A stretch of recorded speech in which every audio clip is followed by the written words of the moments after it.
2024 లేదా 25లో డిగ్రీ లేదా బీటెక్ చదివారా? సాఫ్ట్‌వేర్ జాబ్ కోసం ఎదురు చూస్తున్నారా? అయితే కోడ్ జ్ఞాన్ 100 డేస్ కోర్సులో చేరండి. జాబ్ సాధించండి. ప్రతి గ్రాడ్యుయేషన్ స్టూడెంట్‌కి ఎస్పెషల్లీ బీటెక్ గ్రాడ్యుయేషన్ అయిపోయిన తర్వాత సాఫ్ట్‌వేర్ జాబ్ రావాలని ఒక డ్రీమ్, ఒక కల అండ్ పేరెంట్స్ అందరూ కూడా ఎక్స్‌పెక్ట్ చేస్తూ ఉంటారు. బట్ కట్ చేస్తే వాళ్ళకి పర్సెంటేజ్ విషయానికొస్తే చాలా తక్కువ ఉంటుంది.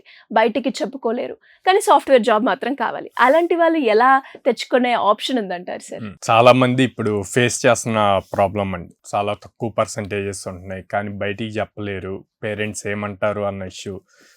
మన దగ్గరికి వచ్చే స్టూడెంట్స్ కూడా ఫస్ట్ అంతా ఎంక్వైరీ చేసి తర్వాత ప్రొఫైల్ ఫిల్ చేయమన్నప్పుడు అప్పుడు అడుగుతారు, సార్ నా పర్సంటేజ్ ఎంత తక్కువ ఉంది, వస్తుందంటారా, జాబ్ వస్తుందంటారా ఎట్లా అని.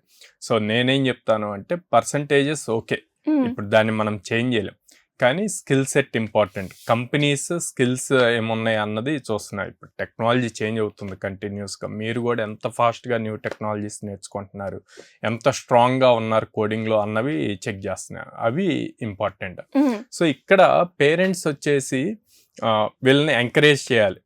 వాళ్ళు అరే నీకు పర్సంటేజ్ తక్కువ ఉంది, నీకు వస్తుంది అంటావా, నువ్వు మళ్ళీ ఇవన్నీ నేర్చుకోవటం అవసరం అంటావా, చాలా టైం అయిపోయింది, ఇంకా ఇప్పుడు సెటిల్ అవుతావు, ఇట్లా అని కాకుండా ఓకే తను రియలైజ్ అయ్యాడు నా పర్సంటేజ్ తక్కువ ఉంది కానీ నేను సాఫ్ట్వేర్ జాబ్ తెచ్చుకోవాలి, దానికి నేర్చుకోవాలి, ట్రై చేయాలి అన్నది రియలైజ్ అయినప్పుడు తనకు కొంత టైం ఇచ్చి చూస్తే గనక అప్పుడు ఈజీగా వాళ్ళు ఫోకస్డ్గా ఉండి చేయగలుగుతారు. At the same time parents వీళ్ళ డైవర్ట్ అవ్వకుండా ఉండేట్లు చూసుకుంటూ ఉండాలి. ఓకే నువ్వు చేస్తా అంటున్నావు, నేర్చుకుంటా అంటున్నావు స్కిల్, దాని మీదే ఫోకస్ చేయి, మళ్ళీ డైవర్ట్ అవ్వకు, వేరే వాటి మీద టైం వేస్ట్ చేయొద్దు అన్నది చెప్తూ ఉండాలండి.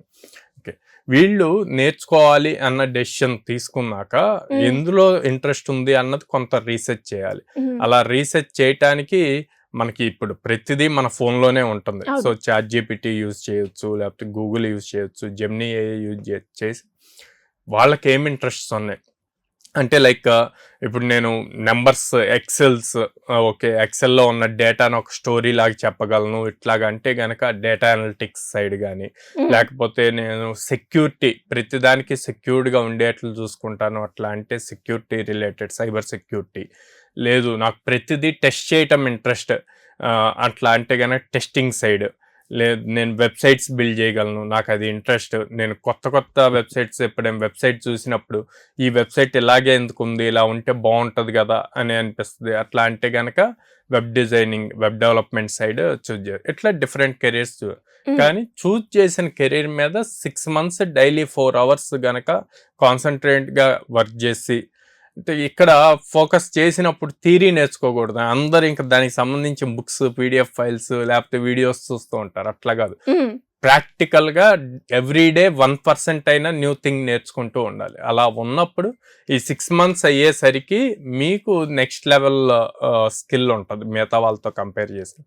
కంపెనీస్లో ఎక్కువగా ఫోకస్ చేస్తుంది ఇప్పుడు ఉన్న ట్రెండ్ ప్రకారం స్కిల్ మీద ఎక్కువ ఫోకస్ చేస్తారు, మార్క్స్ వీటన్నిటికన్నా కూడా. సో వీళ్ళు ఇంటర్న్షిప్స్తో స్టార్ట్ చేయొచ్చు. ఆ ఇంటర్న్షిప్ ఒక చిన్న స్టార్టప్స్లో 2-3 స్టార్టప్స్లో 1 month 3 months ఇట్లా ఇంటర్న్షిప్స్ ఉంటాయి. పే పక్కన పెట్టేసి ఆ వచ్చిన ఆపర్చునిటీని యూజ్ చేసుకొని అక్కడ ఆ ఇంటర్న్షిప్ చేసి ఆ ఇంటర్న్షిప్ ఎక్స్పీరియన్స్ కనుక మీ రెజ్యూమ్లో యాడ్ అయితే పెద్ద కంపెనీస్కి అది అడ్వాంటేజ్ అవుతుంది అనమాట. ఇలా ప్రాపర్గా ప్లాన్ చేసుకోవాలి. At the same time okay skill నేర్చుకున్నాం, ఇక్కడ సాఫ్ట్ స్కిల్స్ కూడా చాలా ఇంపార్టెంట్. ఆ సాఫ్ట్ స్కిల్స్ లేకపోతే మీరు ఎంత కరెక్ట్ ఆన్సర్ చెప్పినా సరే మీ దగ్గర కాన్ఫిడెన్స్ లేకపోతే సెలెక్ట్ అవ్వరు. సో అందుకే సాఫ్ట్ స్కిల్స్ ఇంపార్టెంట్. అక్కడ మళ్ళీ కమ్యూనికేషన్ స్కిల్స్ ఇంపార్టెంట్.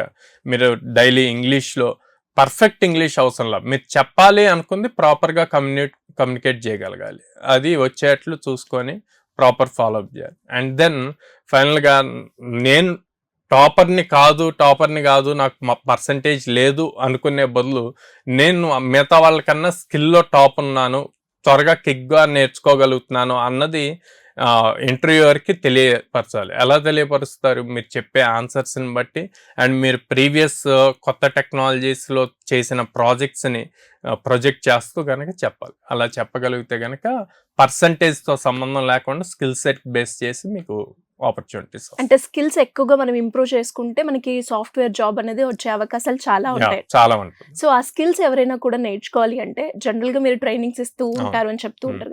ఆ స్కిల్స్ ఎవరైనా నేర్చుకోవాలి అంటే ఆ స్కిల్స్ ఇక్కడ అవైలబుల్ గా ఉన్నాయా సార్? మన దగ్గర full stack developer courses, data science, data analytic courses ఉంటాయండి. సో వీటికి ఎవరైనా ఇంట్రెస్ట్ ఉన్న వాళ్ళు రావచ్చు. సో ఇది వచ్చేసి 100 days ప్రోగ్రామ్ ఉంటుంది. సో ఈ 100 days లో కంప్లీట్ బేసిక్ నుంచి అడ్వాన్స్డ్ లెవెల్ ఉంటుంది అనమాట. మనం ఈ కోర్స్ కి ఛార్జ్ చేస్తాము, ప్లేస్మెంట్స్ అన్ని ఫ్రీ ఆఫ్ కాస్ట్ ఇస్తాం అనమాట. సో వీళ్ళకి ఫ్రెషర్ ట్యాగ్ ఉంటుంది. పాస్ అవుట్ అయిన దగ్గర నుంచి 2 years వరకు ఫ్రెషర్ గా ట్రీట్ చేస్తారు. ఈ ఫ్రెషర్ ట్యాగ్ అయిపోయే వరకు మనం సపోర్ట్ ఇస్తాం. ఎస్పెషల్లీ కోర్స్ అయిపోయిన తర్వాత, కోర్స్ అయ్యాక కూడా మనం సపోర్ట్ ఇస్తాం అనమాట. సో కోర్స్ అయినప్పుడు మనం సపోర్ట్ అన్నది ఓన్లీ ప్లేస్మెంట్సే కాదు, వాళ్ళు మళ్ళీ ఏదైనా టాపిక్స్ రిపీట్ కావాలన్నా క్లాసెస్ కి అటెండ్ అయ్యి నేర్చుకోవచ్చు. ఆ ఆప్షన్ కూడా ఉంది సార్.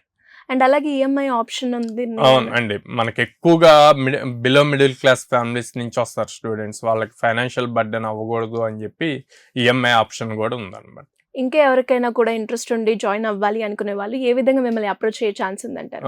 స్క్రీన్ మీద కనిపిస్తున్న నెంబర్స్ కాల్ చేయొచ్చు అండి, ఆర్ డైరెక్ట్ గా మా బ్రాంచెస్ కి విజిట్ చేసి both parent and kid visit చేసి కౌన్సిలర్స్ తో మాట్లాడి వాళ్ళకున్న డౌట్స్ అన్ని క్లారిఫై చేసుకొని, ప్రజెంట్ ఎవరైతే చదువుతున్నారో ట్రైన్ అవుతున్నారో మన దగ్గర ఆ స్టూడెంట్స్ తో కూడా మాట్లాడి అప్పుడు వాళ్ళు డెసిషన్ తీసుకోవచ్చు.